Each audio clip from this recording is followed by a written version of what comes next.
Welcome, people. 2021 is here. Hi, Clara. Hi, Saima.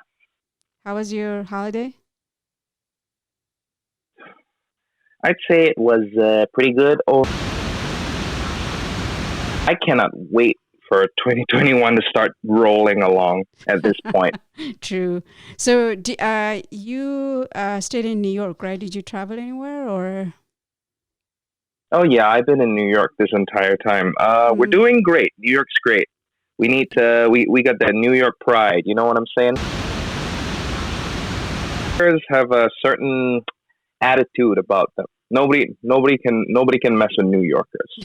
true, true. I love New York, though. I lived North Carolina, but I've been there only once, I would say, but I really enjoyed it. Just a matter of, make some time and go there, but nothing in during pandemic. Anyway, that's good to know that I had a good time too. But exciting New Year, right? A lot happened just the beginning of the 2021 Oh, in the United States. Yeah. oh my God! Everything's been happening this year. Yeah. Um, we still live in hell. We still live in hell. Things have to be fixed. We have a lot of work to do. A We lot all of have a work to lot of do. work to do.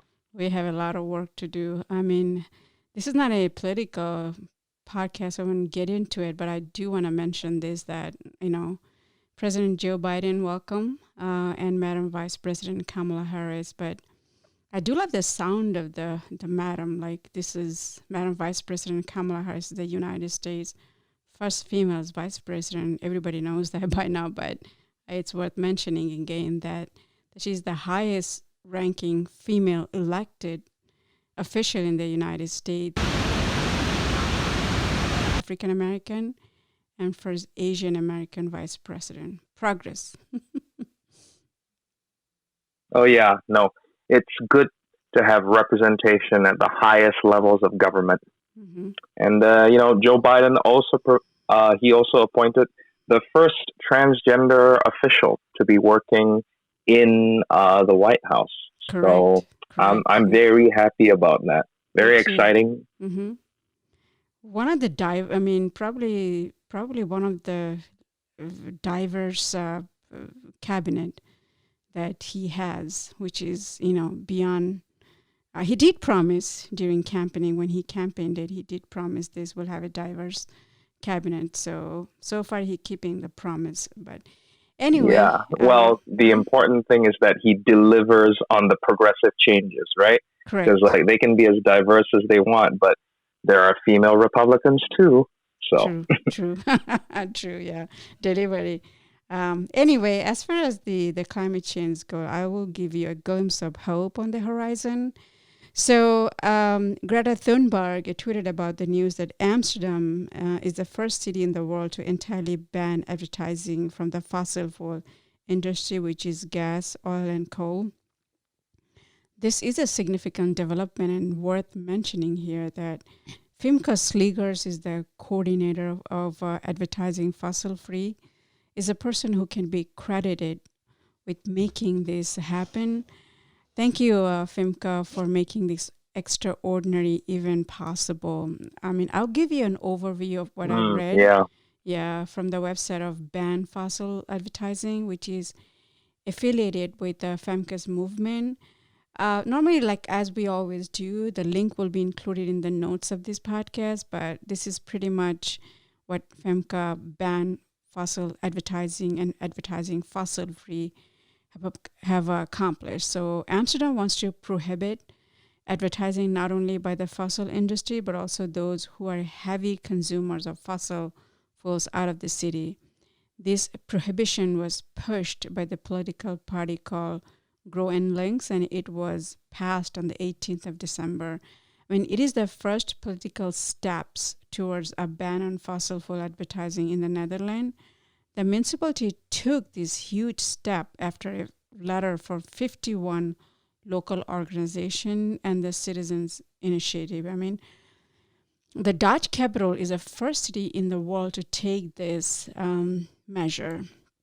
Way to go, citizens of Amsterdam who fought for this, and the city council of Amsterdam that adopted this measure. I mean, think about it, like we can expect to see more local governments around the world take steps similar to this to combat climate change and issues on their own, right? Oh yeah, no, absolutely. Banning advertisements definitely contributes to a reduction in any kind of thing. Like when the cigarette industry was forced to stop advertising to minors, their sales ended up dropping a lot. So it's a big deal. It is a big What deal. else do you yeah, what else do you know about what's happening over there in Amsterdam?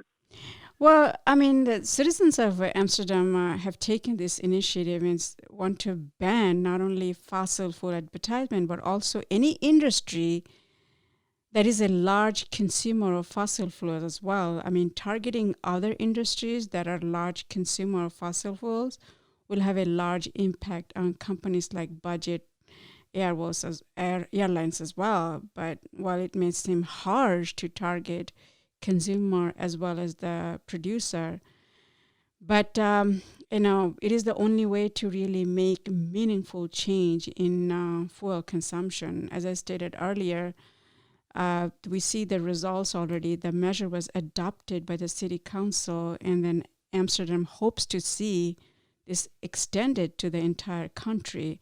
I love the way newspage.com described the achievement. Like Amsterdam has clear ambition in this area. Reduction in the use of fossil fuel is needed in order to able to achieve the objectives of the Paris Climate Agreement. Now, this is encouraging to mention here is that advertising ban is already starting to produce some results. Early last year, the transportation company that manages Amsterdam's buses, following actions taken by the environmental NGO Extinction Rebellion, already banned advertising from the oil company Shell, right? Oh, wow. That is that's very good news. Finding out that an organization has already taken a little bit of action. Mm-hmm. Although, like, let's dig deeper into all of this to explain to the listeners what this actually means and Sure. how this helps us fight climate change. Mm-hmm. So, this website that you mentioned listed FAQs. I Mm-hmm. went over a few of them, and I found a few of them that I thought would be interesting for our Mm-hmm. listeners. Sure. So, of course, we will quote our sources during the conversation later, and Mm-hmm. we'll definitely include them in the transcripts of the podcast and the descriptions, all of that fun stuff. So you Sure. can check us. All right. Sure. Mm-hmm. Go ahead. So the first question that was covered was why a ban on fossil fuel advertising? Specifically, fossil fuels are continuing to exacerbate climate change. It's not just enough to target the companies, though. The demand has to be reduced along with the supply. Targeting the advertising efforts of these companies, especially the ones that are large consumers of the fuels, is the next huge step in the process. If these companies can't market and advertise their products, the ones that are mostly reliant on fossil fuels, they will be forced to change how they power those vehicles.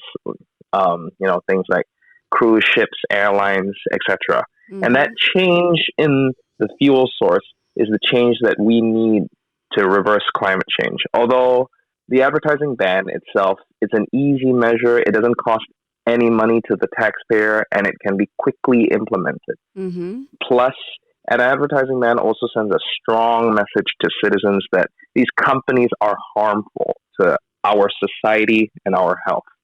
True. Yeah. Now, Totally. yeah. The next point that I thought was worth mentioning Mm-hmm. was what's the purpose of a ban on fossil fuel advertising? Mm-hmm. Now, for any ban to go into effect, you want it to go through the proper legal channels. Without doing so would mean that the action could be challenged and potentially overturned in court. Mm-hmm. If it's done legislatively, it would help accomplish the following possible goals. Mm-hmm. Firstly, it would lead to decreases in the demand for fossil fuel and therefore create a reduction overall in greenhouse gases. Mm-hmm. And secondly, it shows support for climate change policies. An advertising ban is a clear signal from the government about the urgency of this climate crisis, and that will also make it much easier to pass additional climate policies in the future. And thirdly, last but not least, a ban will weaken the fossil fuel lobby. These fuel companies can no longer present themselves as friends of the environment in their ad campaigns because we all know none of them are any kinds of friends of the environment. I mean, Mm-hmm. they've been doing this stuff for years. True. These oil companies have been rebranding themselves as energy companies because Mm-hmm. they know that when people think oil and gas, there's a bad stigma associated with it already. So they've Mm-hmm. already been trying to rebrand, but we can't let them get away with it. True. So Mm-hmm. as long as we can work to reduce the power of these huge companies, they Mm-hmm. will eventually lose their place at the table with the government, and their influence goes right along with it. Correct. However, that will take a lot of work and effort on the ground, no matter where we are, because these companies are huge and their interests go deep. Because, I mean, it isn't a political podcast, but Mm-hmm. climate change and politics, the one inevitably affects the other. You know what I'm saying? True. True. You well said. Yeah, definitely. I mean, that's Right. the way to go because it's a lot of work. It's a lot of but we're hopeful that people around the globe takes it seriously, takes a measure and action. Otherwise, the art will be over. It will be all consumed by the ocean because art gets hotter. The sea level rises. What happens? The low-lying lands. It's kind of taken by the sea. So what else could be more important, right? Besides the climate change, because fossil fuel, the burning fossil fuel is the reason the climate is getting hotter and Yeah. hotter. Okay, why can we stop? So yeah, anything else you have on the questionnaires? Anything else you want to mention? This Yeah. was really There good. was there was another point that they mentioned, which was what kind of fossil fuel advertising that needs to be banned and where do we draw the line? So almost any travel based industry has some kind of link with fossil fuels. And it is by far and large still the main way that we power our society. Mm-hmm. So going for a ban on advertising of fossil fuel companies and any products and services that substantially rely on them can make a larger impact on reducing the effects of climate change. Mm-hmm. And advertising is where you shape the minds of the people. Mm-hmm. Ad companies have a huge part to play in both popular culture and the way people see and imagine their places in society. So if these companies and their consumers can't advertise and get the attention of the public, Mm-hmm. you'll eventually start to see changes. Mm-hmm. And here's some details, all right, about how this is going to work. So for the coal, oil and gas, and the aviation sector, these three sectors are no longer allowed to advertise at all, not even for their quote unquote green products, plans, or potential future plans. Mm-hmm. Additionally, their logos can't be used by any other advertisers, including, but not limited to, Shell, RWE, and KLM.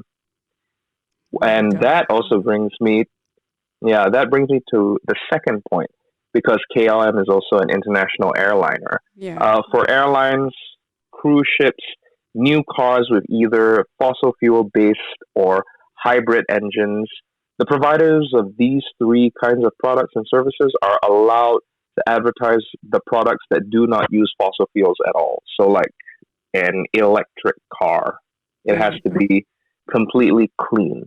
Yeah. Exactly. I mean, the rule is pretty clear and simple. If you use fossil fuels, then you're not allowed to advertise your product and services. It is a clear and simple rule. So, anything else do you want to mention? And then we can move to the next topic then. Yeah. The next point that I thought was interesting was a question of, does an advertising ban violate one's freedom of expression, freedom Mm-hmm. of speech? We're really big on freedom of speech over here in America. Very Right. important. First Mm-hmm. Amendment, all of that. Mm-hmm. So, is an advertising ban an infringement on your freedom of expression?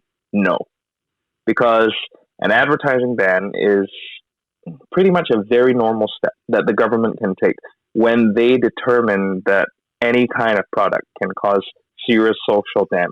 Mm-hmm. I mean, for example, I mentioned it earlier, tobacco products, but Correct. there was a huge decrease in the consumption of tobacco products as a whole Mm-hmm. when cigarette companies were banned from advertising. And, you know, we all agree that the right to express yourself creatively, is It's a okay. human right. Exactly. But, and if something is a human right, it should be available to everyone. Mm-hmm. However, I don't personally think that a company should have the same rights as a person. I'm sorry, because like companies, last I checked, a company doesn't have to breathe, it doesn't have to eat, it doesn't have to pay rent to a landlord, like, Mm-hmm. and they have to pay in order to advertise their products. They Mm-hmm. pay for airtime, which demonstrates that advertising is not something that's accessible to everybody. Mm-hmm. Like, if these guys were to just send their ad people out into the public square to shout out things, that would be a different thing. But specifically because it revolves around the fact that they have to pay money for airtime, it Mm-hmm. demonstrates that this would not be an infringement on their so-called freedom to express themselves. Mm-hmm.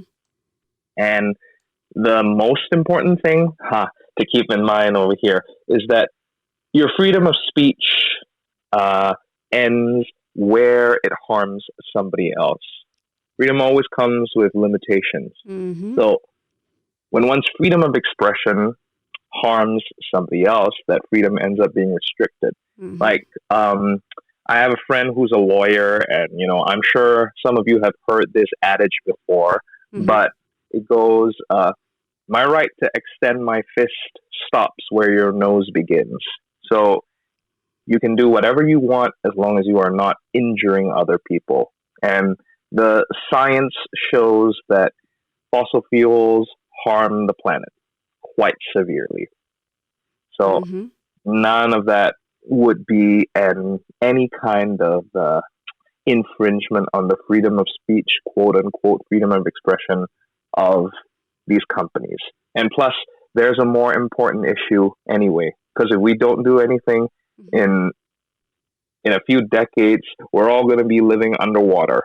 So There you this is go. way more important. This is Mm-hmm. way more important. Exactly. I mean, you say that you well said that although you quoted from the website, but it's a powerful word that freedom of speech and expression ends where it harms another, and that's a powerful word. That's the powerful thing to say. Good, well said. Anything else you want to mention from the FAQ? Yeah. There's this point about, does this advertising ban constitute a social tipping point? So there are some climate scientists who wonder if this advertising ban should be considered to be a social tipping point. Mm-hmm. And a social tipping point, for example, would be a non-technological measure that would bring about a social change, or a change in the cultural zeitgeist. Mm-hmm. In this case, the social change, hopefully, would be an increase in support to more aggressive climate policies, and specifically an acceleration of a switch away from fossil fuels. Of course, like, it's not something that's going to happen overnight. Nobody's asking for that to happen overnight, Mm-hmm. but it's something that we need to take more aggressive steps to ensure. Mm-hmm. So True. when we start making these changes, that's going to start putting the country on track to meet the goals set by the Paris Climate Accords. And specifically because if you can't advertise anymore, the public can't be influenced by the way you want them to see fossil fuels. Mm-hmm. And when you're no longer allowed to advertise that, the government, for example, can start putting out actual facts about the dangers of using fossil fuels. Mm-hmm. And, obviously it would make some individuals potentially question if it's moral to continue Mm-hmm. using fossils. It's the same argument as similar to the vegan argument.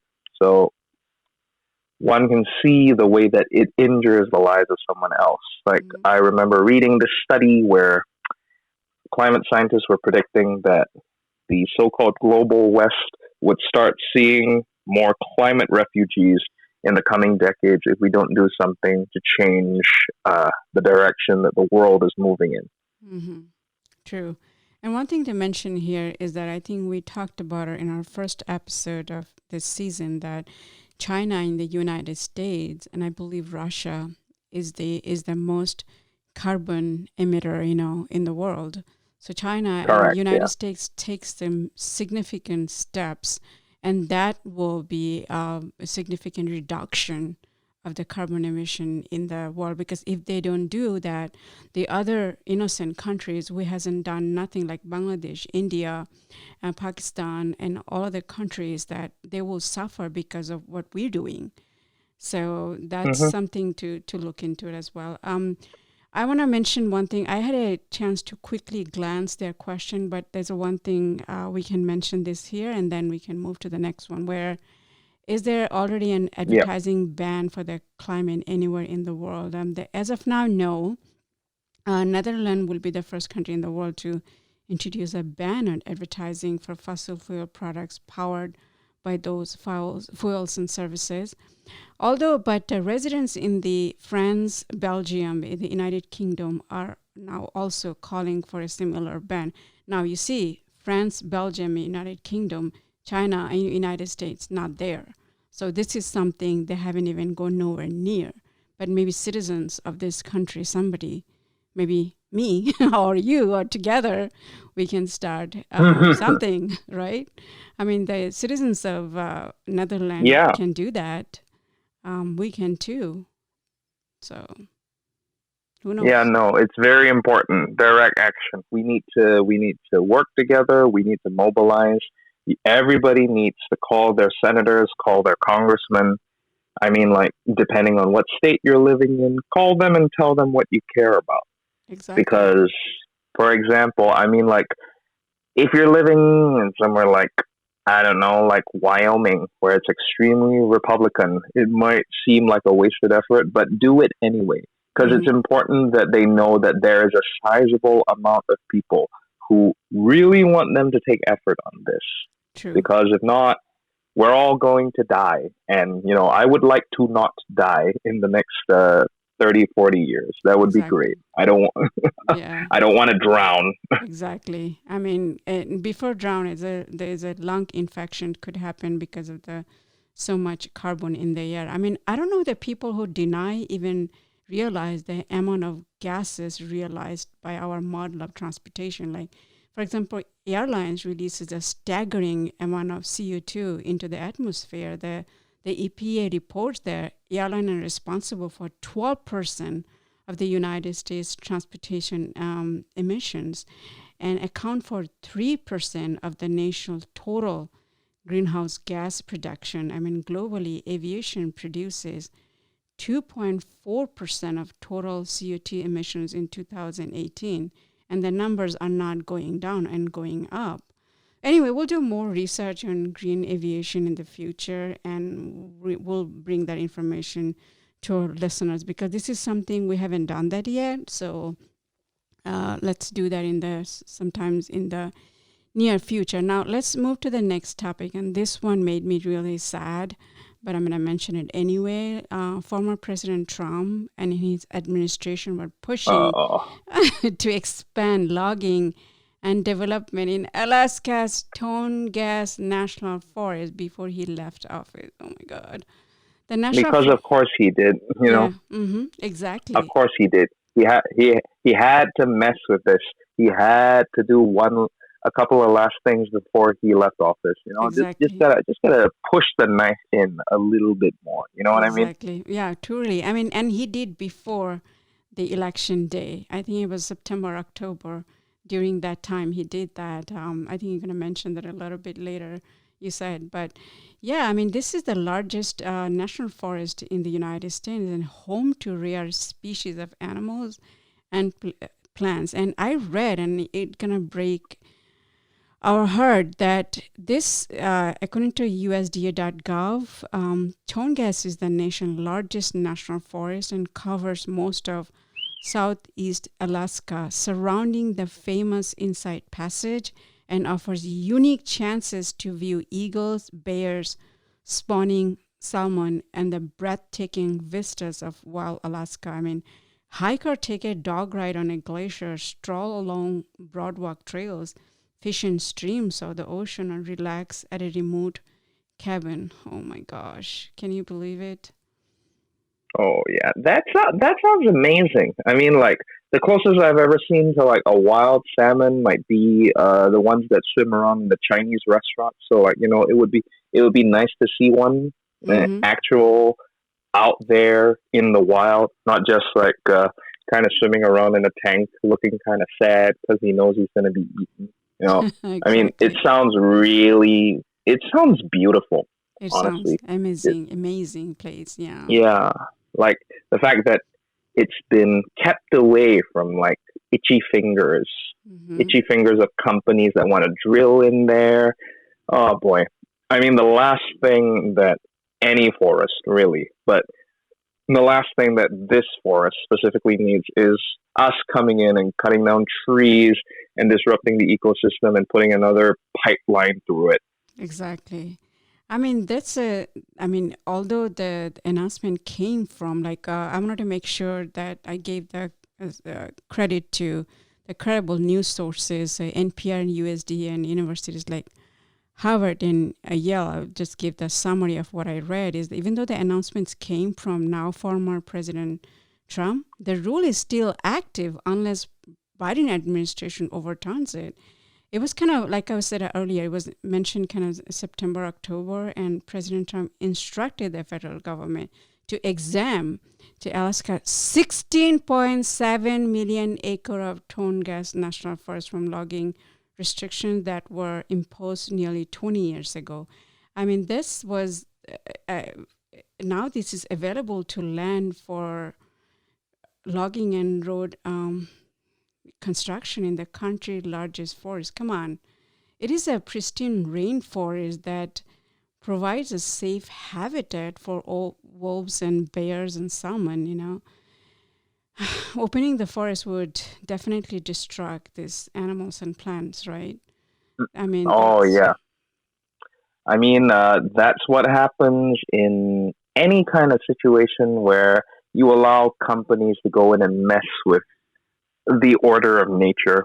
Like, and Trump's orders specifically made it completely legal for logging companies to cut and remove timber throughout the nearly 9.4 million acres of the forest, which includes old growth stands of red and yellow cedar, Sitka spruce, and western hemlock. And furthermore, they would be allowed to build roads and construct other forms of transportation developments and infrastructure because you can't get the logs out if you can't drive them out. true. So Hmm. that would result in even more ecological damage. And it was President Clinton who put the protection in place for Tongass in 2001. Hmm. But this new rule reverses those protections. It's one of those most sweeping public land rollbacks that Trump enacted. And the new rule states that it will make an additional 118,000 forested acres available, for timber harvest, and mainly old growth timber. When you lose this land, when you lose these trees and timbers, you're not going to get it back. It takes 150 or a couple hundred years to get it. So yeah, you mentioned something about 2001 Roadless Rule. Can you get into a little more deeper into this one? So I want listeners to kind of understand what this rule means. How did it protect it? Yeah, what I have in front of me is from Harvard, and they explain the rule about roads in a way that's easy for us laymen to understand. Mm-hmm. So, the highly controversial and litigated 2001 Roadless Rule limits logging, road construction, mineral leasing, and other activities in designated roadless areas in national forests across the country. Alaska has 14.7 million acres of designated roadless areas. about 67% of the national forest land. Oh my God. The extent to which the 2001 Roadless Rule applies to Alaska significantly affects the types of industry activities permitted in the Tongass and Tongass National Forest. So, the current status on September 24th, 2020, the Forest Service released a final environmental impact statement for rulemaking in Alaska's roadless areas. The agency preferred alternative the agency's alternative exempts the entire forest from the Roadless Rule, which removes 9.37 million acres from this roadless designation. Then on October 29, 2020, the Forest Service again published a final rule which exempted the entire forest from the 2001 Roadless Rule, which opens the forest specifically to timber harvesting and road construction activities. I mean, this like earlier, I think you mentioned a little bit that we mentioned that the forest is known for their vast stands of old growth forest. Now, how does it impact the climate change? I mean, these stands play significant environmental roles. For example, the Tongass National Forest acts as a massive carbon sink, storing 8% of the total carbon stored by all forests in the lower 48. I mean, come on, people.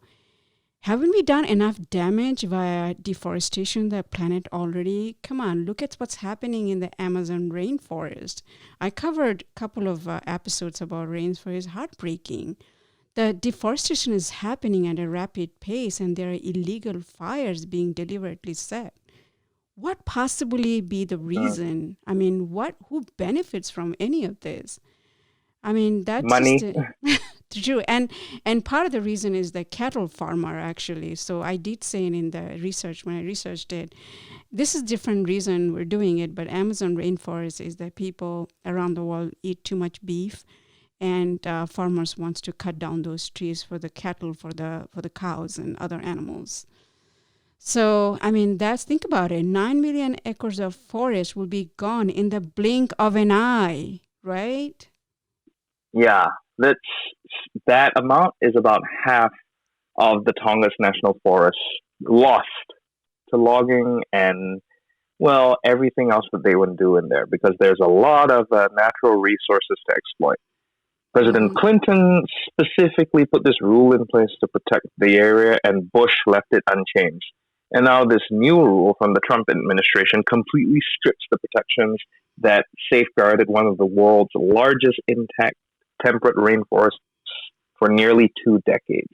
So this is truly heartbreaking, and we implore the Biden administration to overturn these destructive policies, like because that's Mm-hmm. all that we as citizens can do. But everyone who's out there listening, again, call your senator, call your congressperson, call your representatives, tell them, hey, this forest is really important to me. So can you not just call them? It's Mm-hmm. important. Yeah. Call them, write letters to them. When they get overwhelmed, they will start to remember that they work for us, not these Mm-hmm. huge corporate people who donate millions of dollars to them. That's what we Truly. need to do. We need to make our voices felt.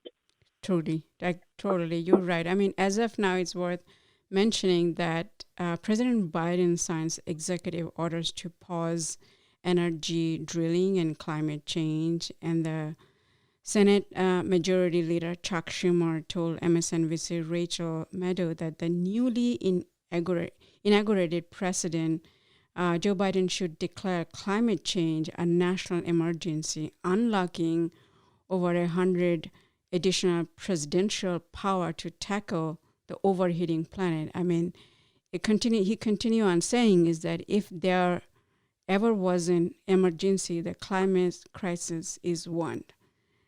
Absolutely. Absolutely. I mean, I totally agree with his statement. Anyway, Oh yeah. anything else you want to add to it before we wrap the session? Well, I think the most important thing to remember is that every single one of us has power, and we need to work together, and we all need to remind the politicians who it is they work for. Mm-hmm. especially in the face of almost dying, because you're going to hear a lot of misinformation from Republicans. Republicans will, you know, you've heard this, right, Saima? You've heard it Mm-hmm. where Yeah. Republicans will say, oh, there is a debate on climate change. They love to say that. That's one of their favorite lines. They'll be like, there is a debate on climate change. No, there isn't. This debate only ever happens in countries where conservative media is Mm-hmm. very prominent, Exactly. specifically corporations that are owned by Rupert Murdoch. You know, True. I'm not going to mention specifically what those are, but you all know what they do. Mm-hmm. Like, especially in Australia, which is a quote unquote Western country that is supposed to be a little more progressive, they too also have this so called huge debate about climate change. Mm-hmm. Why is it that these quote unquote debates only ever happen in countries where conservative media has any kind of stronghold? Mm-hmm. Like, it's Because that. because these people, they have a vested interest to keep the quote unquote debate going so that they can muddy the waters and pollute the issue, Mm-hmm. so that people will think that scientists disagree about climate change, which they don't. Like, Mm-hmm. 99% of the climate scientists, the people who looked at the data, they agree that climate change is a thing and that it's happening. Mm-hmm. So we have to remember that even though we're fighting against these huge moneyed interests, because let's be clear, it is about money. It's all about these people who want to preserve their profits. Okay, Exactly. It's all so about money. But yeah, we have to work on it and then keep writing, and like you mentioned, and then writing to elected official. Don't stop it. And post some messages on social media. I mean, we people power.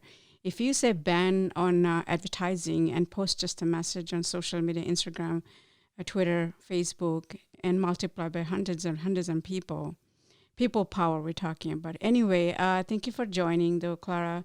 It was I loved it. The session yeah, was of course, great. Yeah. yeah. So, friends, thank Always you. happy to be here. Yeah, of course. Friends, thank you for listening. As always, the link of the resource sources are shared in the episode description, and you know where to go in and listen to these: iTunes, Spotify, Google Play, and much more. And send us a question, and please spread the word. All right. Take care, and see you guys, or talk to you guys next time. Bye. Stay safe out there.